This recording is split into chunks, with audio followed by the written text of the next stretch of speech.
On both sides, and at long last, Big Ten basketball has arrived here in Seattle. UW's defense, primarily man-to-man. You'll see a little bit of 1-3-1 out of them, but when their defense is good, they're really good, like most teams.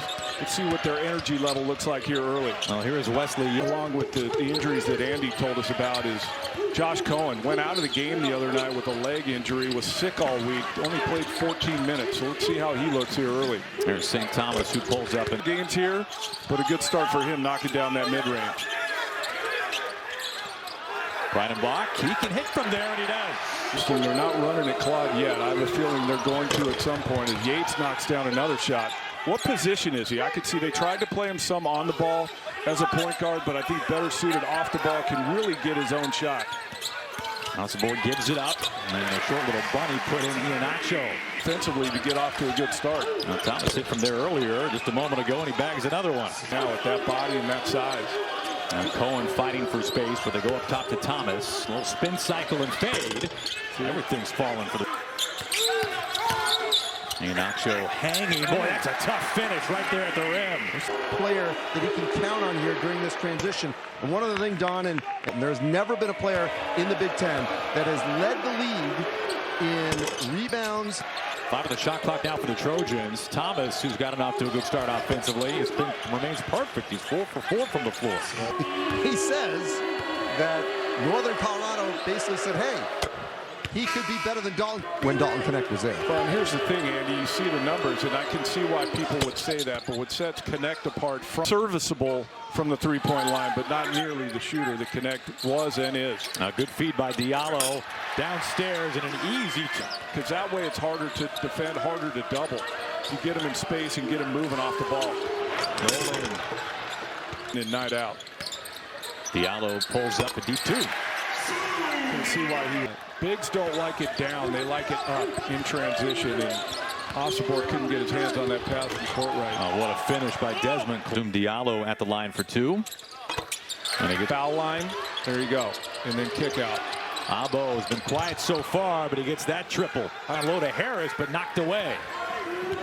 Patton tried to Euro step and travels, lost his footing. With him. Clears, vacates, and it rolls in for him. Not a surprise. His first start of the season comes here tonight. Oh, you don't think that was a coincidence, Aaron?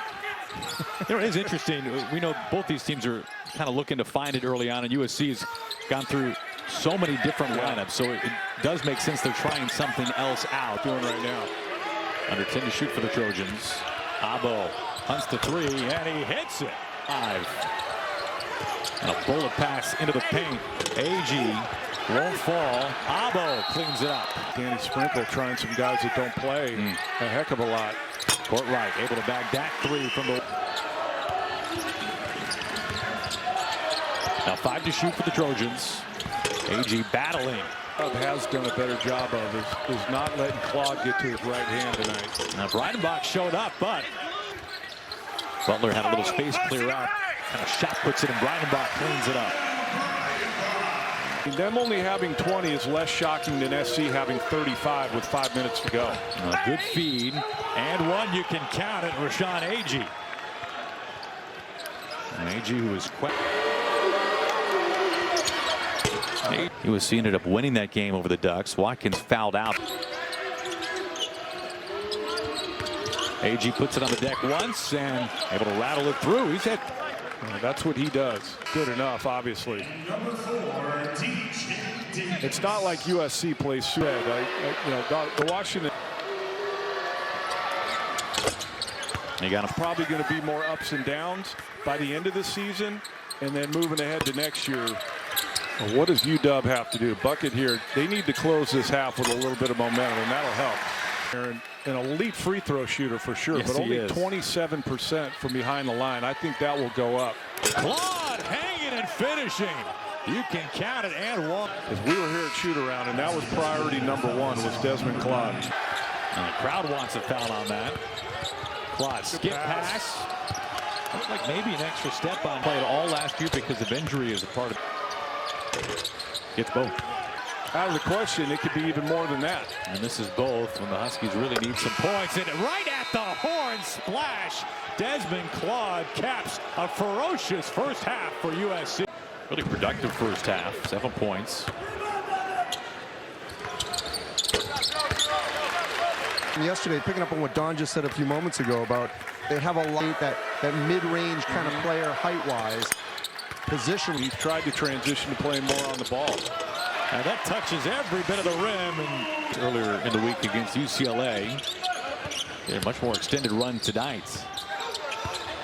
Osibor able to kiss it off.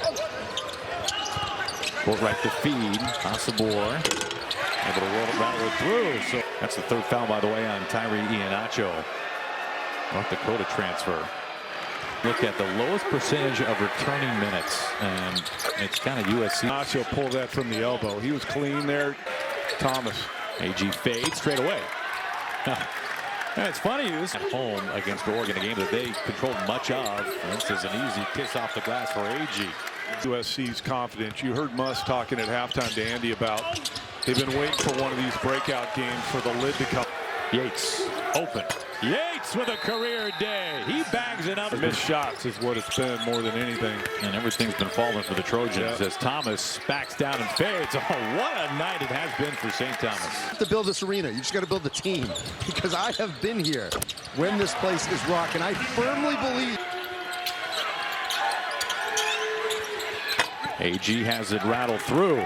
No, that's going to be fantastic. I mean, you talk about what was really a premier Pac-12 rivalry in recent years. That's going to be outstanding. But I just think both teams, the way they're playing right now, obviously. Gene. What do you think else I could say, Aaron, that would immediately bring up some sort of graphic? Do that game tonight, tomorrow, for the basketball game, as good as we thought they would be. He's had a phenomenal freshman season thus far. Jacoby Gillespie. Kevin Willard has done a. Dusty May was going to. You and Andy sit next to each other on the puddle jumper? No, he's staying for. Understood. Approaching the 7-minute mark. There's Thomas. Now the second half has been much closer than the first. In fact, UW is actually outside.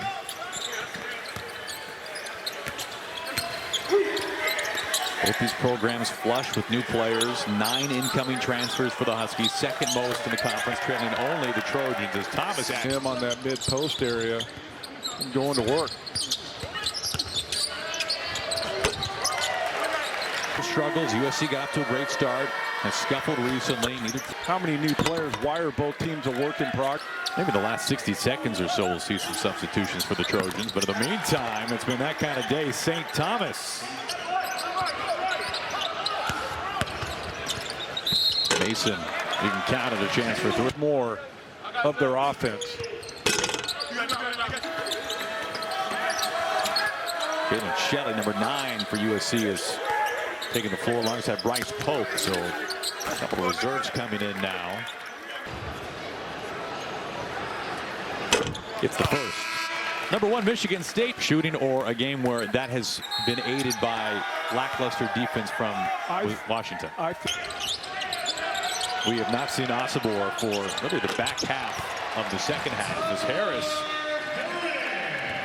Harris was shut out. I think Yates still wants to put on a show. The hang of the finish. Elohim. Diallo feeds King.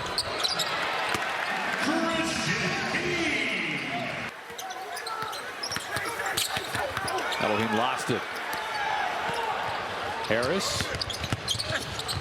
And it's denied at the score. Now the other way. We've been talking about it all night, Aaron. Impressive stuff from this USC team on both sides. Defensively, they were right to start, and offensively, they got going. That was just a dominating performance all the way around by USC. They had everything falling offensively, and they shut down the Huskies, and in particular, the top 2 scorers. And don't forget,